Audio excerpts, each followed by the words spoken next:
ndabahaye mwiriwe ikaze mu makuru atekekanye ikirere cyo kuri wa gatandatu igenekerezo rya 14 ntwarante umwaka wa 2026 mu gatondo hitezwe ikirere cyakamwo izuba hacemo n'ibicu bike bike mu ntara zose zigize igihugu cacu.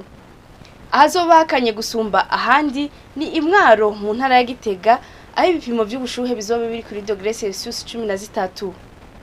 Ku muhingamo hitezwe imvura hacemo n'ibihe by'izuba mu ntara zose zigize igihugu cacu.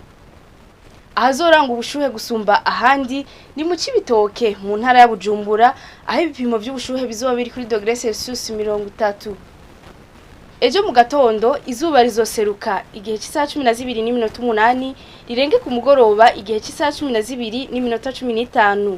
Amakuru ategekanye ikirere cyo kuri wa gatandatu ningaha agarukiye mwayateguriwe n'ikigo Ijebu Belize Ngendakumana n'ijene yabashikirije mwakoze kuyakurikira.